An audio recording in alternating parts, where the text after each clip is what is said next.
Hey, gang, on today's episode, Greg Dickerson joins me with Dickerson International. Here's a guy that has done some amazing things in real estate and business and entrepreneurship. Didn't have a college degree, went through the Navy, came out of Navy, went through the school of sort of not hard knocks, but learning on your own self education, devoured books, devoured tapes, devoured seminars, and grew a company from his first company from zero to $30 million in 7 years and sold it in the real estate world, parlayed that into 12 other companies, ultimately over $250 million. Done some amazing things in real estate and real estate investment, some amazing things in terms of coaching and leadership and mentoring he's done. Strap on your seatbelt. It's going to be a fast ride. Greg is full of energy and he's got a lot to give and a lot to give back. So you don't want to miss a second of this show.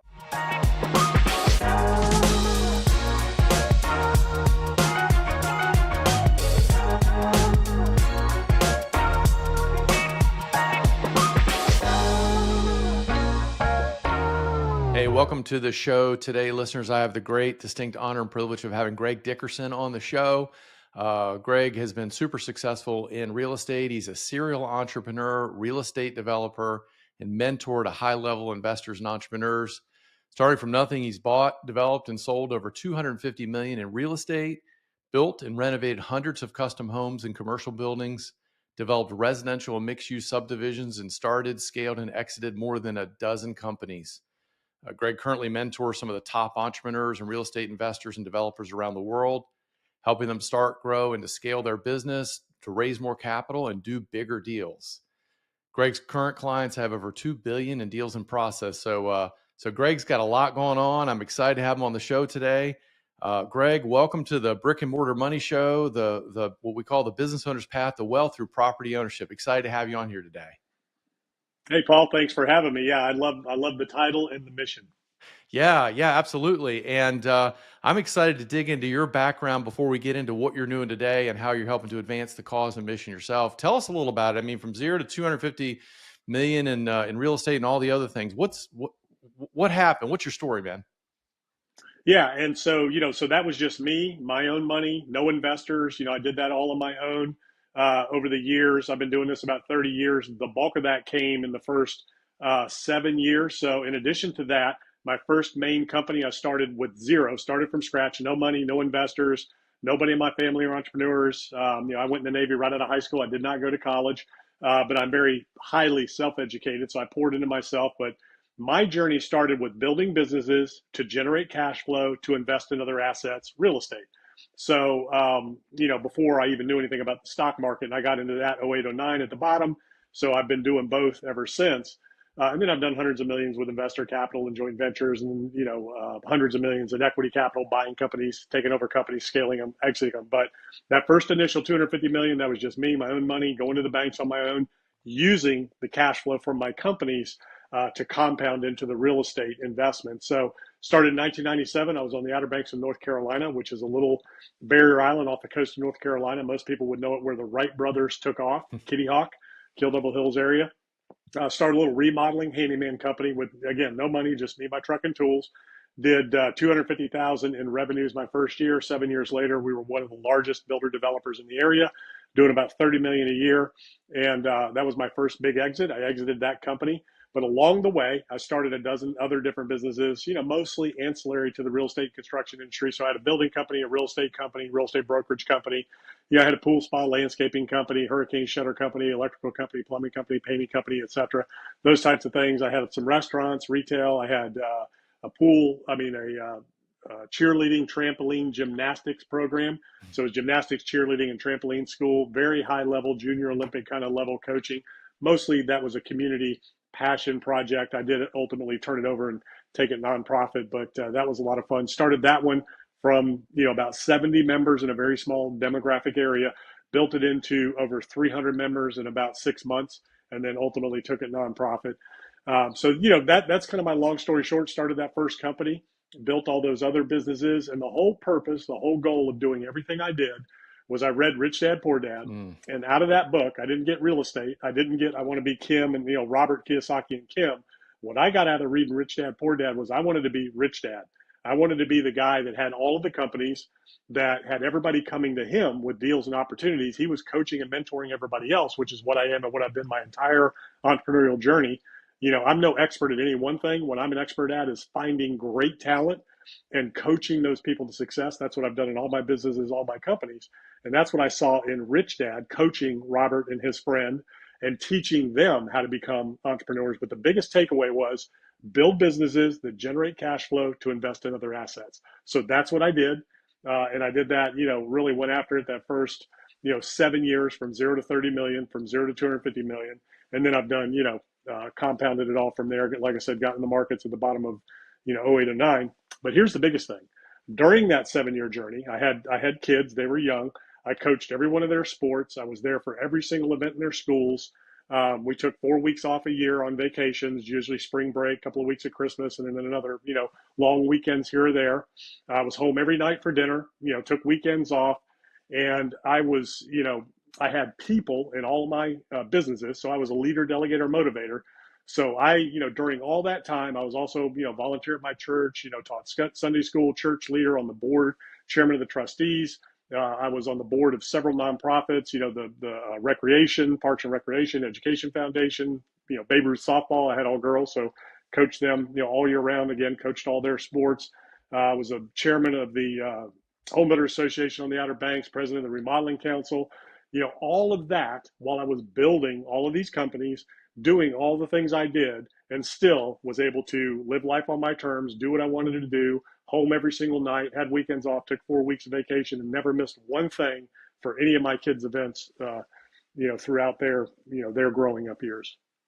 Which was clearly a priority of yours, right? I mean, because you had to define that before you went into this, because many entrepreneurs and business owners, they become the E-myth. They think they're an entrepreneur, but they're really a technician, and they go into business for themselves, and they lose track of why they went into business, and literally the business owns them, and they just trade time for dollars. But you had this They vision work in the clearly up front. business. Yeah, exactly. They work in the business instead of on it. And I was very fortunate to learn. Again, I wanted to be Rich Dad. What did he do? He coached everybody. He wasn't in any one business. He had people in all of his businesses. So really the power of books, right? So, and also I was very fortunate. So after the Navy, I did two things. I worked in restaurants and I worked in construction. So I always had a little construction business on the side. I learned the construction business I was working in a restaurant, and there was a guy putting an addition on the restaurant I was working in, and he saw that I was a hard worker, and he said, "Hey, I'll pay you cash. You come clean up after me." So he was knocking down the wall, and I was like, loading the block into a wheelbarrow and into the dumpster. And like I said, I'm a hard worker, so he asked me to help him on some other jobs. So I started learning from him. Eventually, I was able to kind of parlay that into doing little handyman stuff, little small things. But I also worked in restaurants. And after the Navy, I worked with Lone Star Steakhouses. And Lone Star was very good in terms of teaching you how to become a leader, delegator, motivator, how to manage people, how to, run systems, operations, people, operations, profit, all about leveraging, other people's time and talents, leveraging systems, and focusing on operations. You take care of the details, you take care of the, corners, and the floors will take care of themselves, right? Mm-hmm. So that's where I received the best business training I've ever had in my life, was from that company. And we had some very foundational books we had to read that was our management philosophy and the culture of the company. It was the 1 Minute Manager series of books. Mm-hmm. So on top of Rich Dad, Poor Dad, I read Think and Grow Rich. I read How to Win Friends and Influence People. I read The Power of Positive Thinking, Norman Vincent Peale. Mm-hmm. Obviously Napoleon Hill, Think and Grow Rich. And then I had these other books. It was the 1 Minute Manager series of books. There was 3 books in the series. There was Managing by Harold Janine. He was the CEO of ITT, the first multi-billion-dollar, multi-international conglomerate. And then we read High Output Management from Andrew Grove. So these were all the books before the E-myth and all that stuff. And of course, I read the E-myth and all of those things. So I was very fortunate at a very young age, early in my career, before I started all my companies, to understand how to lead, delegate, motivate, how to focus on operations, how to put systems in place. So that's what I did. So the systems, the people ran the systems that ran the business that were working with me. And that's a key right there. So the biggest thing that I do and that I teach and the way I operated was normally in the corporate structure, you have the pyramid, right? So you have the CEO and you have the presidents and the vice presidents. And, and I had all that. I had presidents, vice presidents. I had a CFO. I had 20 people in my organization at the executive level that ran all of my companies at the time. But I flipped that pyramid upside down.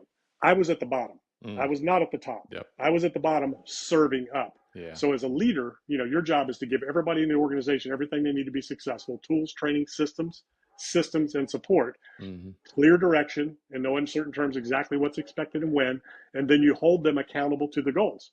So we all work together. And my job was to give the organization what they needed to be successful so that they could in turn build better businesses without me. Hmm. And the true mark of a great leader is how well does your organization run without you, not with you. And that's why I keep driving home. I did all of this while I was able to spend time with my family, Hmm. live life on my terms, and do all of those things, because that's ultimately where it's at. A true entrepreneur is somebody who creates value in the marketplace, empowers others to be successful, and isn't like absorbed or focused on one single thing. And I know in this day and age, especially with younger people, there's this whole hustle culture, right, where you got to get out there and you got to hustle and work 24/7 and do this and that. You need to hustle. You need to be focused. You need to be disciplined. You need to be determined, and you need to outwork everybody else. But it doesn't mean 24/7, and it Hmm. doesn't need to mean you need to be obsessive or compulsive or a workaholic. It just means you need to be smart, efficient, and you need to leverage the time, tools, and assets of other systems and other people to be successful. So that's why I drive that home all the time. Yeah, yeah, wow. This is an education. Just listening to you talk, and so many things come to mind. I mean, the idea of servant leadership and accountability and putting others first. The idea of Dan Sullivan's who not how concept. You have limited ability on yourself, but if you can empower others to do, to be successful in whatever system you've developed, and then help them improve the systems right over time, and leveraging that. I mean, so you read a lot of books, and obviously you said you started in the Navy, you didn't go to college, so that was probably an advantage for you that you didn't go to college. And you went after self-education, but I mean, it's somewhere along the line. Where did this click for you? I mean, because it's a concept that so many entrepreneurs take. It takes years and years and years to get to the point where you finally realize, oh, that's right, I'm building a business. That's the whole idea. Is this business is the product that I'm not the product. I'm not selling a product. The business itself is a product, and it shouldn't be dependent upon how much time I put in or how much time I don't put in. Yeah, so yeah, exactly. You want to build, equity, and equity comes in a lot of different forms. It comes in, the traditional forms of multiples of your revenue, EBITDA, right? It also comes in brand, and that's where the biggest takeaway from this could be for a lot of people. You want to build brand equity. So, I read guerrilla marketing as well. So yeah, even though I didn't go to college, I did retail in the Navy, so I learned a little bit about business in the Navy. I had that training at Lone Star Steakhouses, so I learned a lot about business and operating systems there. And then I read a lot of books on branding and marketing, and old school days, back before the internet, back Mm-hmm. before all of that. And how do you build a brand? Well, you got to get it out there. And it all started with that first company. I wanted to build a brand and a business that succeeded me, that didn't rely on me, that could be sold. So every venture that you enter into needs to have an exit strategy, right? We're all going to exit. None of us are going to live forever, right? Ain't nobody Right. getting out here alive. So every business you build, you're going to exit. So you don't want to build that business, based on you and your name and your brand. You want to build that business where you can develop brand equity. Coca-Cola, Pepsi, you just think of all the biggest, Apple, Google, Facebook, Meta, whatever. They made a mistake there. I would have never done Yeah. that. I would have always kept it Facebook. But anyways, he's a billionaire. What do I know, right? So I've been very successful there. So you always want to think with the end in mind. Whenever you start a venture, whether it's real estate, multiple exits, you want to be able to sell, lease, refinance, pull your equity out, owner finance, lease option, rent own. You always want to have multiple exits because you never know when that environment's going to change and the values are going to change. When you build a company, always start that company with, what kind of brand do I want to build? How do I want to exit this? And what do I want this, to look like after I'm gone? And you start there, and then it, takes on that shape. So, again, highly self-educated. I constantly poured into myself. So back in the day, it was, eight or cassette tapes, the Yeah. Sony Walkman, Yeah. books on tape. That's all I had. Books on tape, in sales, business operations, motivation, all that stuff. Tony Robbins, all his stuff, Zig Ziglar. I mean, thousands and thousands and thousands, probably hundreds of thousands of hours. I don't even know, Yeah. over the last 30 years that I've just been pouring into myself all of this information, all starting with the 1 Minute Manager and those foundational books that I mentioned. That's where I learned the power of reading a book. and what it could do. But it's more than just reading it and Mm, taking in the information. yeah. You've got to put it into action and do something with it. And all of the stuff you mentioned, traction, EOS, uh, high, all of these different things, they all come back to those foundational books that I mentioned. That's where all that information comes from. It's just repackaged. Yeah. And what a lot of the new stuff misses is the leadership and management of the human capital aspect.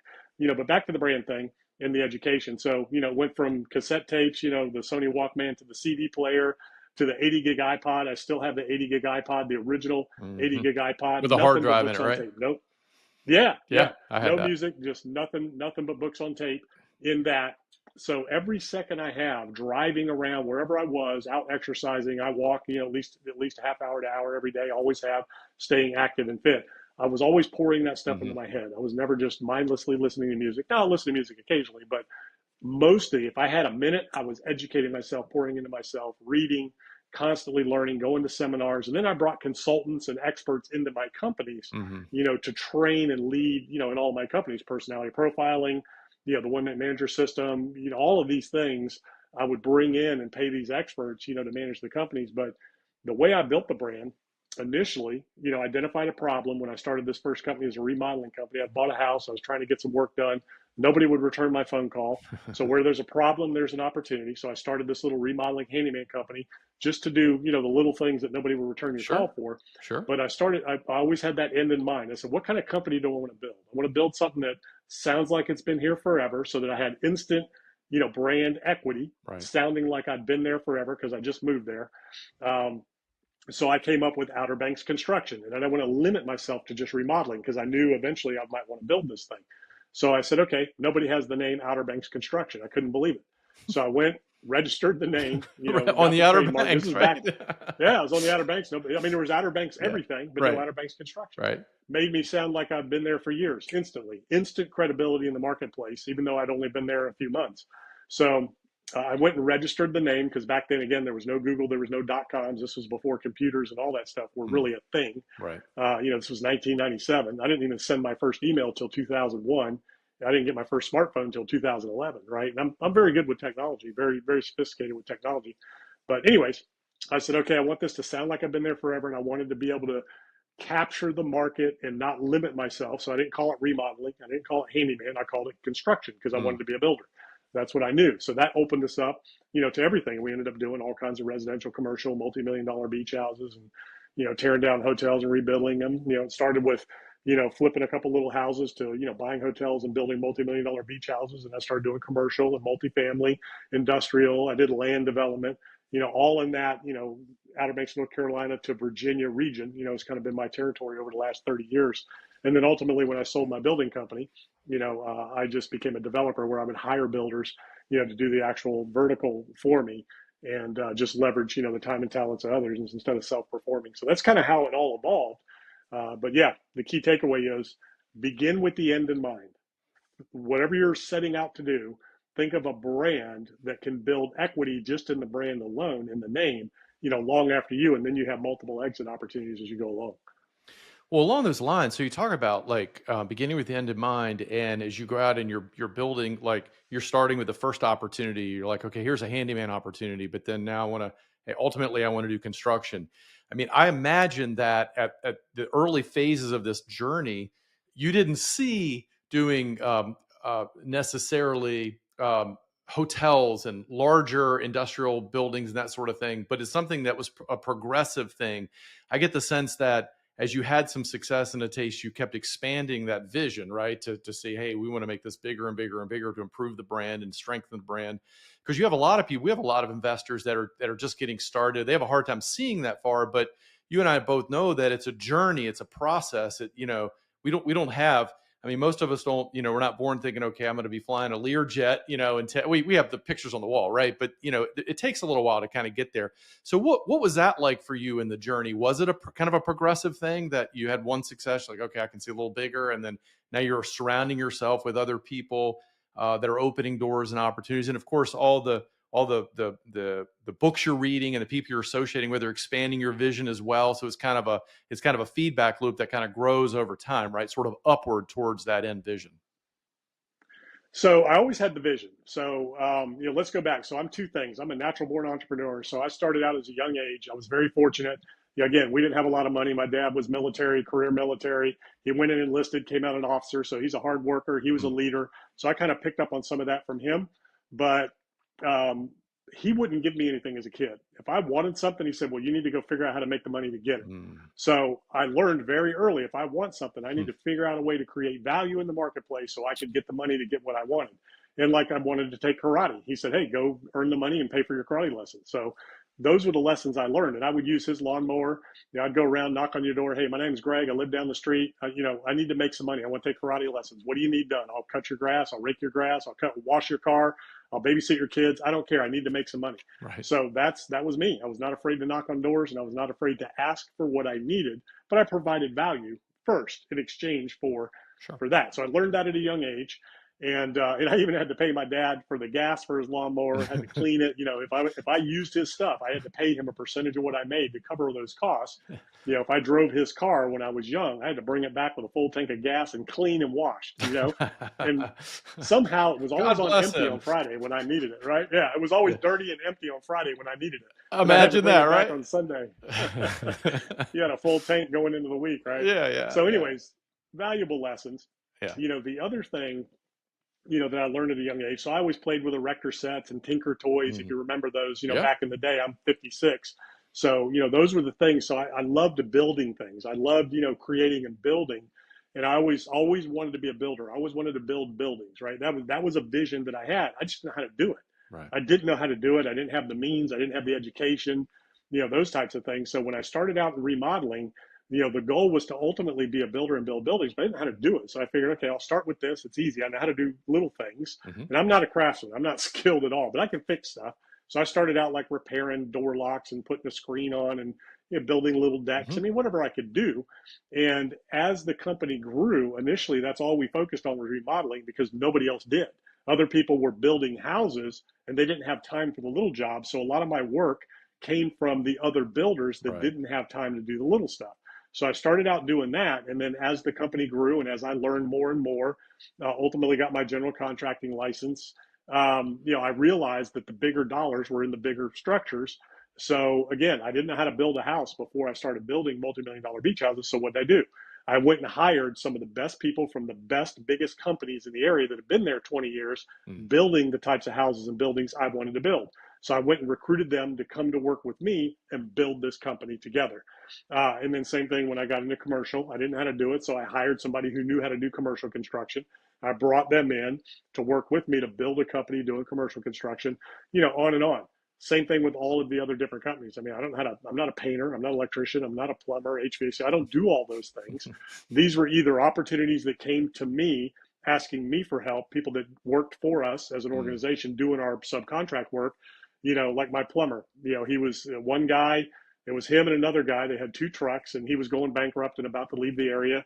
And this was back in 2000, 99, 2000 timeframe. Hmm. And it was very difficult to get somebody to do your work because everybody was so busy. Yeah. And I said, okay, where there's a problem, there's an opportunity. And his name was Bob. I said, hey, Bob, I'll tell you what, I'll buy the company, I'll pay off all your debts, and we'll build this thing together, but you prioritize our work.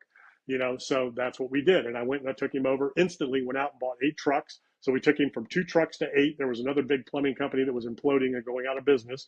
So I immediately hired an administrator for him, an office manager slash bookkeeper slash, Mm. personal, professional, administrative assistant slash.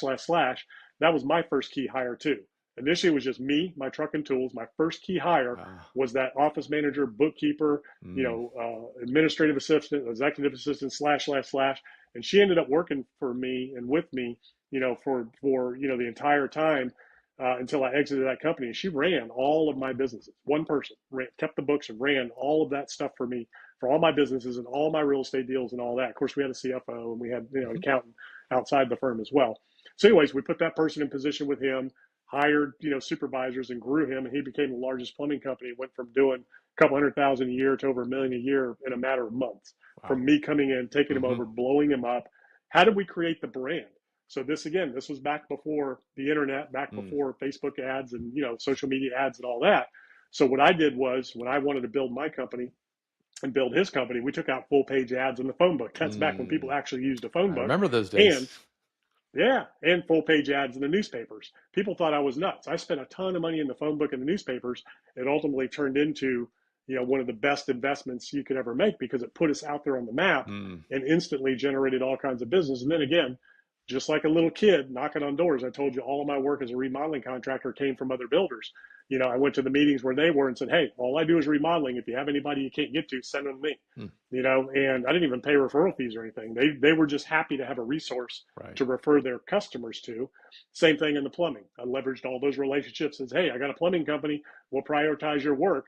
And, same thing with all these other businesses. So, again, I just had people, my pool spa landscaping company was the guy that sold me pools. Mm, He came to me and said, "Hey, I always wanted to start my own business." He was a manager for this pool company. right. He said, "But I don't have any money. I don't know how to do it." He said, "Well, if you'll help me, we can start this business and you can buy all these pools at cost." I was putting in 30, 40 pools a year and hot Mm, tubs, in all my houses. And he said, "You can get them all at cost and, make some extra profit. I'll run everything. You just, show me how to do it and you provide the capital." So that's what we did. And again, I came up with a brand mhm. for that company that's still there to this day operating. This was, I don't know, probably 15 years ago now that we started that company, maybe 20. I can't remember now. What is this, 2024? That was, yeah, it was about 20 years. 0304 is when we started that company. Time flies, man. And so I created the brand. Yeah. And the problem, again, we solved a problem. Builders had to hire a pool contractor, had to get a separate vendor for a spa, hot tub, Hmm. had to hire somebody separately for landscaping, had to hire a different sub to put in the concrete deck and the fence. We packaged it all up, one phone call for a builder. Mm. Pool, spa, landscaping, did it all, installation and maintenance, and built that into a huge company. And, it's still down there operating, to this day. So, that's kind of how things worked and how I progressed. And the opportunities came to me because, again, I was rich dad. People knew I was successful.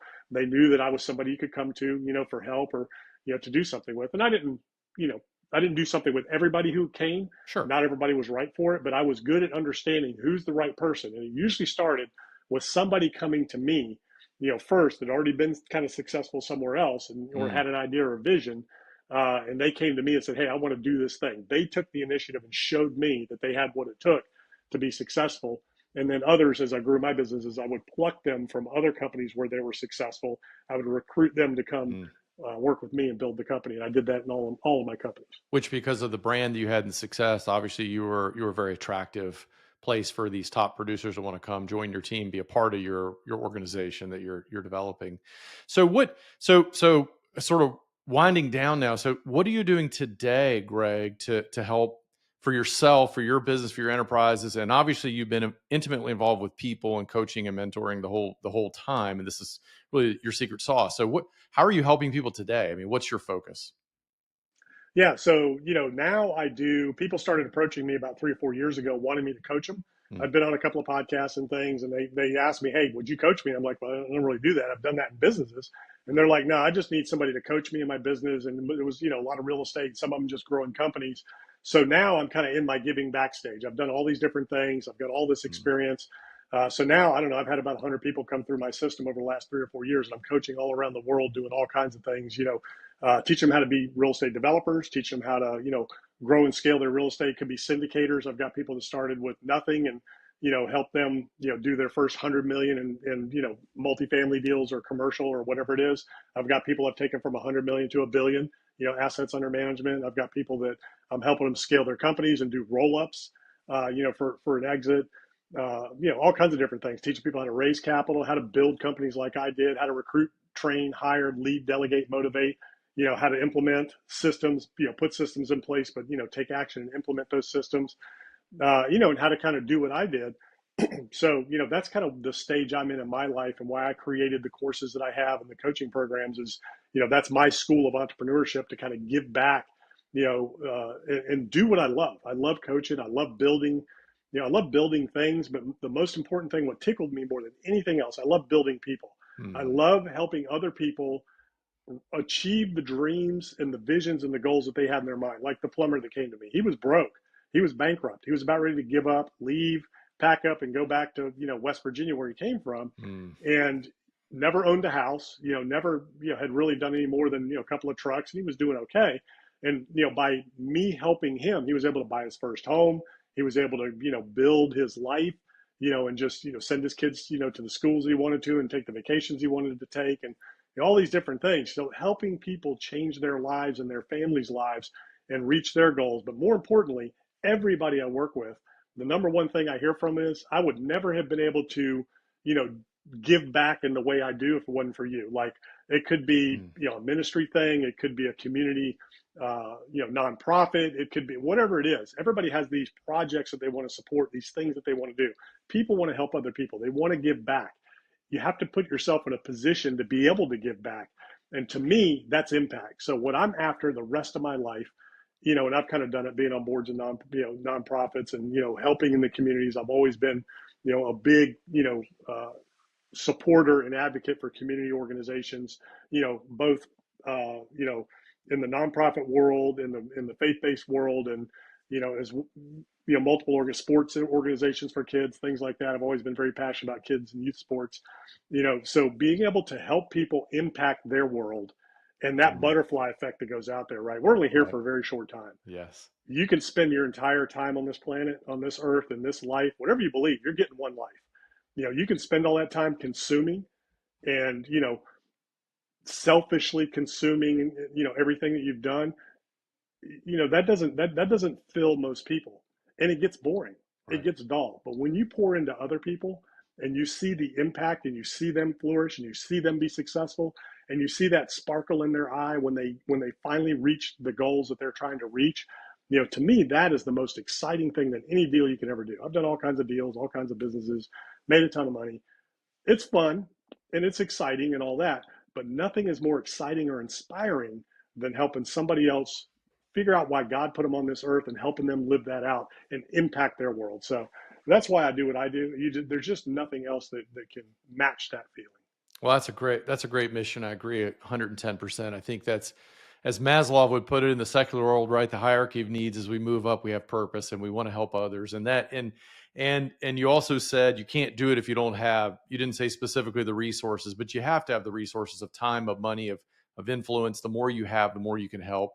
And what an exciting opportunity! What to be able to do what you've done, and then now leverage it to multiply, as you say, the butterfly effect through other people. So now you're multiplying your charitable endeavors through other people who are multiplying it out and leveraging it, and it's just that's an impact in a huge way. Greg, how does someone get up with you if they're interested in coaching? They want to be mentored. They want to be part of what you're doing, or at least learn more about Dickerson International and all that you're a part of and all that you have.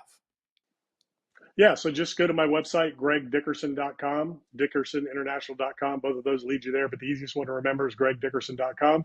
And everything's there. I've got a YouTube channel with thousands of videos, all different types of real estate and entrepreneurship, different playlists that'll take you, teach you how to do what I've done.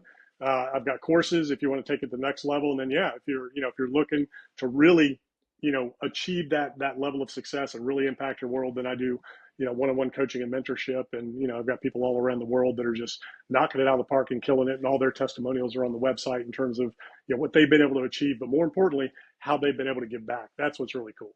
Wow, that's fantastic. Greg, that's exciting. So, all right, so we go to gregdickerson.com. We'll get that in the show notes. We've got your YouTube channel. We can start at courses, or if we want to go to the top level, we can engage you for some coaching or mentorship and just really get the one-on-one treatment. So, Greg, thank you so much for being on the show today. I really appreciated this. Learned a lot, and exciting to hear a lot about your roots in the Navy and the Outer Banks. I'm kind of in that area too. From my background, it's just exciting to kind of cross paths like that. So once again, I appreciate it. Yeah, thanks for having me, Paul. Enjoyed the time, and hope to see you again. Hey, gang, just winding down here today. Thanks for listening to the show. And as always, if you need capital to grow your business, you're looking to purchase commercial real estate or build a building or invest in commercial real estate, or you're looking to acquire a business or a competitor, or just need growth capital, we'd love to talk to you. We fund businesses all day long. Our mission is to help entrepreneurs win and to fund their businesses and fund their dreams so that they can make an impact in their community. Reach out to me today. Go to our website, click the button to schedule a 20-minute conversation, discovery call. We'll have a quick conversation, see if there's a need, see if there's a fit, and we can take it from there. The website is VPC, Victor Paul Charlie .capital. That's VPC.capital. All right, there's no .com on that. It's VPC.capital. As always, keep crushing it and hope to see you soon around here. Take care.